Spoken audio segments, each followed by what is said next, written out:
So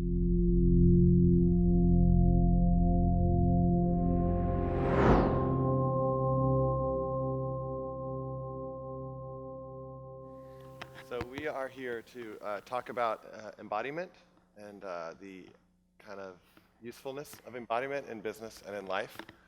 And our goal is to not just talk about embodiment, but to actually be connected to our body and to our breath as we go about this conversation, this exploration.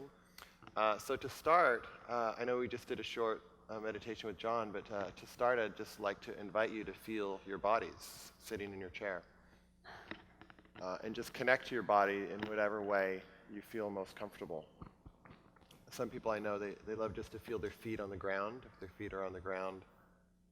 Other people like to feel their buttocks or their lower back against a chair. But whatever it is that invites you to feel like you're actually in your body in this moment.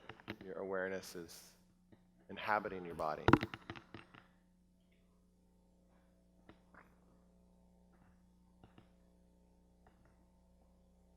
And there's a way that we can talk and engage completely disconnected from our bodies, which we know how to do. And there's also a way that we can talk and engage that's actually connected to our presence in the body.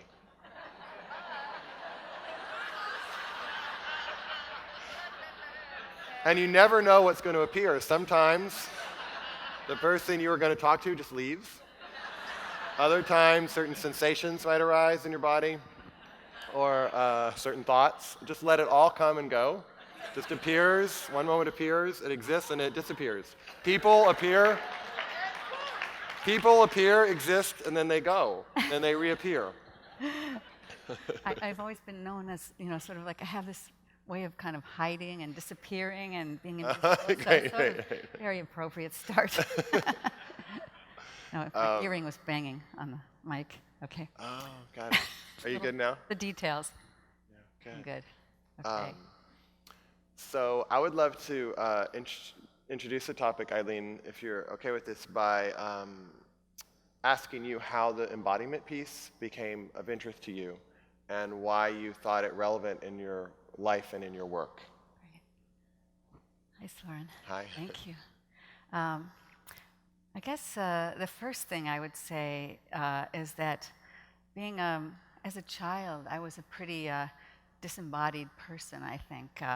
I was most known as very kind of spacey, and I had crossed eyes, and, I think a lot of difficulty connecting, and so connecting to myself and, connecting to others. So I think I had some experiences that helped me get into my body, and they were very life-changing, very powerful. And the first one that's coming to my mind, it's probably not the first, but about 15 years ago, I did a workshop at Omega Institute, and it was with a woman, a dancer, Zuleika.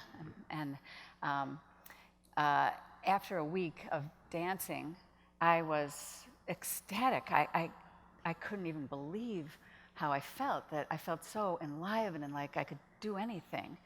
And so then I came back to work and I tried to bring her into the company. And I thought, whoa, if everyone could just dance for an hour every day, oh my God, we would be so enlivened, it would be so amazing. And, it was received with mixed reaction. And so, but I held that in my thought in my mind, and I did bring her many times to work with me. And then a couple of years ago, because I didn't really understand what it was. I thought it was kind of a physical thing. I just thought it was about dancing. I didn't understand that it was about actually showing up in my body.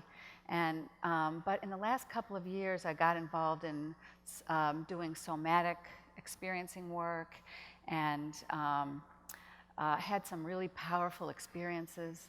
And I guess I realized that I came to realize how much wisdom I have in my body that I haven't been really accessing, or not fully consciously accessing. So I think that I'm intuitive, and I have like gut reactions to things, and I follow my feelings and all of that. but I actually don't really understand all the kind of subtle information that's coming to me, by just being in the moment in my body. So having some of these experiences, I began to really start to tune in to what was going on inside. So I began to really notice if I felt tense, I could, and I feel tense a lot. Like right now, I can feel my shoulders up here. It's like, so I notice that that there's a lot of information, a lot of wisdom, a lot of creativity, and a lot of opportunity for connection through the body. And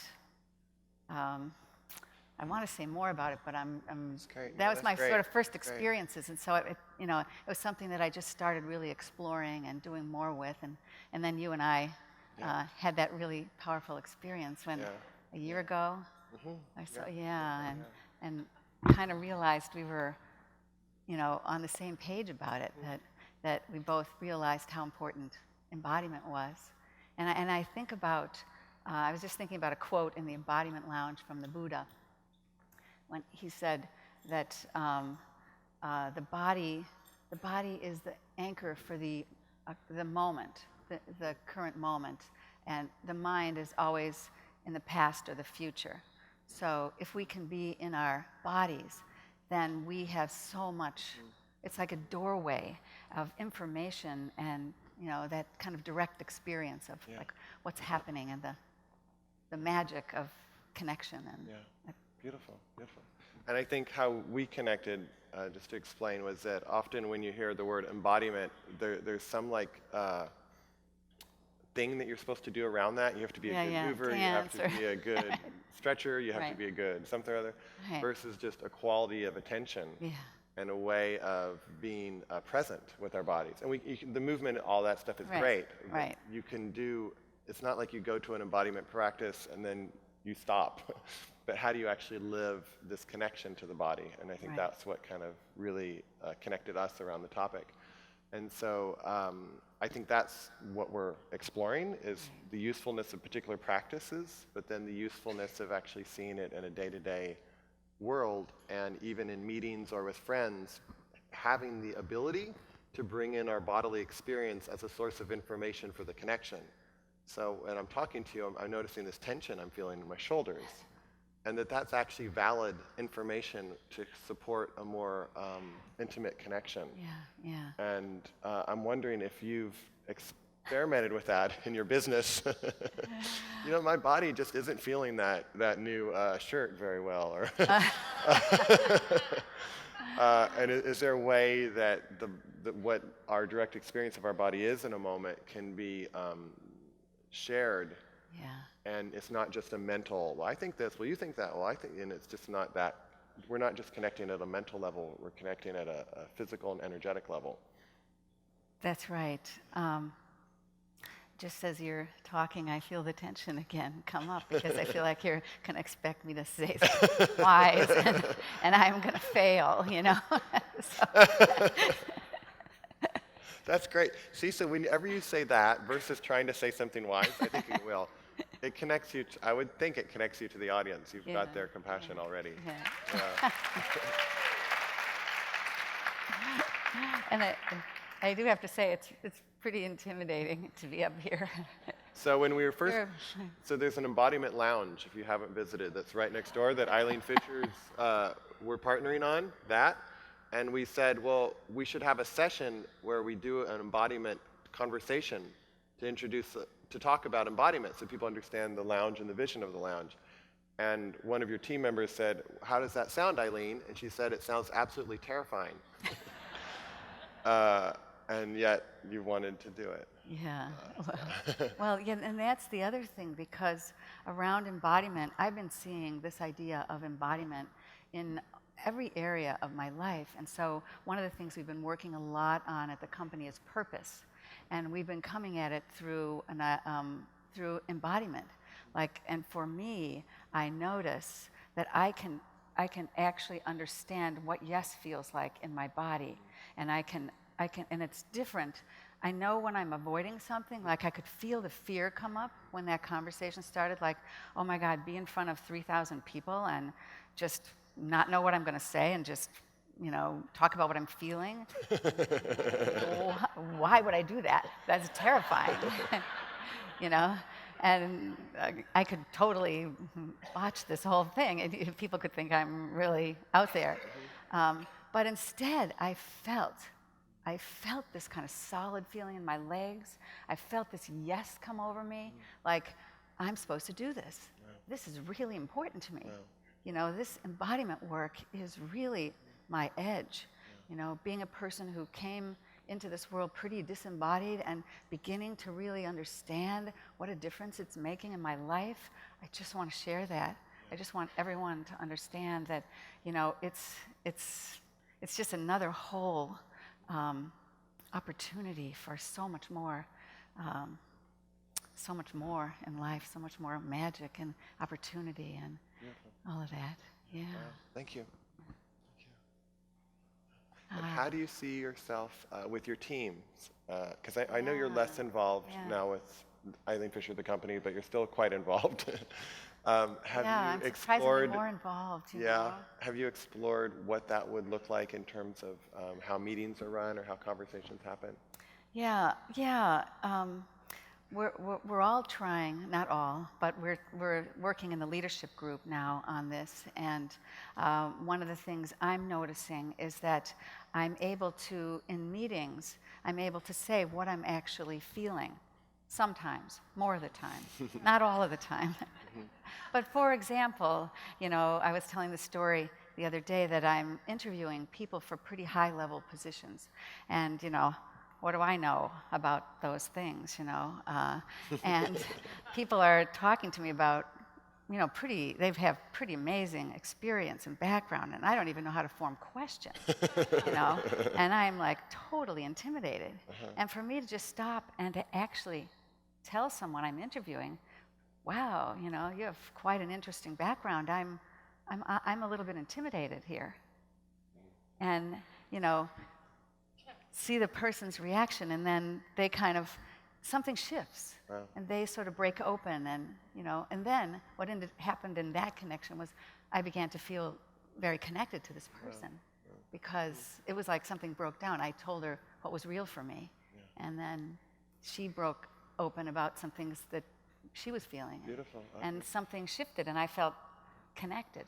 So what I'm thinking, what I'm realizing is that, there's just so much opportunity there, again, for connection and creativity and relationship and partnering.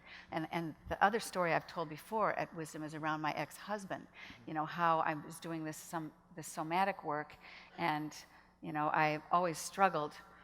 I have had this really difficult relationship with my ex-husband. I hope he's not watching this, because we actually get along really well today. I'm sure a lot of people can relate. We get along really well today, and I told this, I know. But what's so interesting is that, after doing this work, it's just like something unhooked, and I now can connect with him and work with him. I'm having a difficult situation with my 26-year-old son, and now I invite my ex-husband in, and we're working together. And it's really incredible, and it makes me think, oh my God, there's a lot of people I might be able to work with that I would have just blocked. Like, it's funny because I was talking to Jim Doty the other day. We went to the Stanford Sea Care Center, and he told me that he had interviewed Glenn Beck. And I said, oh, I block people like that. I'm sorry if some of you are. No.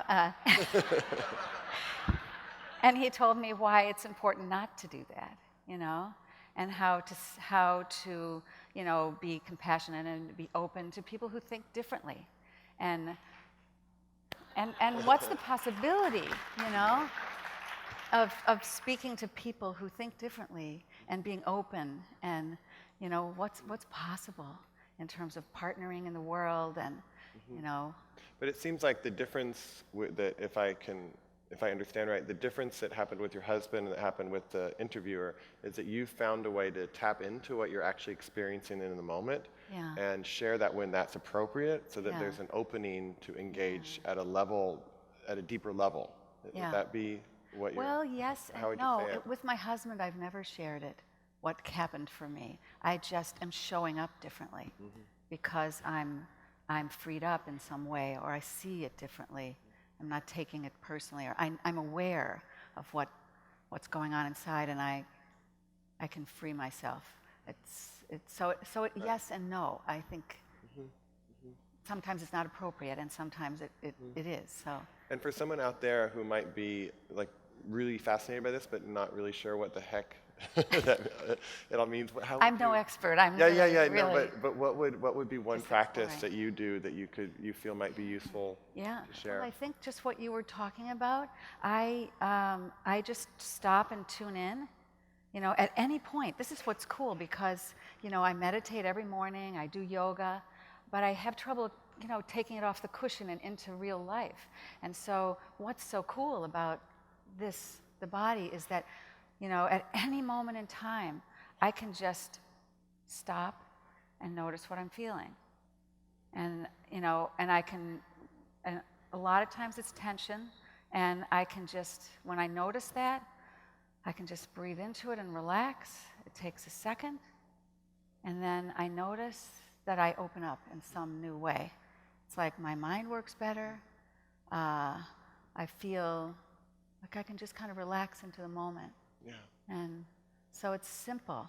It's about just like, and I try to I try to do it every hour, or I just try to do it as much as possible. I just kind of stop. What am I noticing? What's coming up? What am I noticing? Where am I feeling?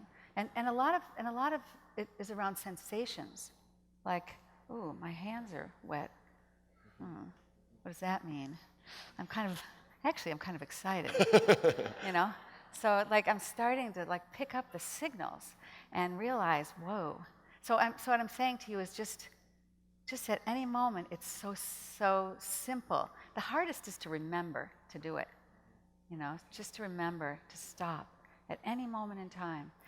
Why is my heart racing? What's that feeling? Am I angry?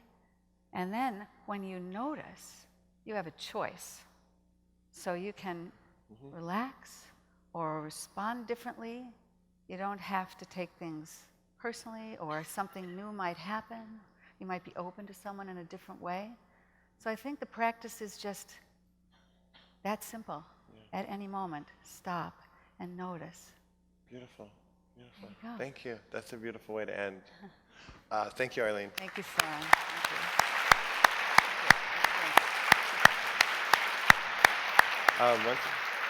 you.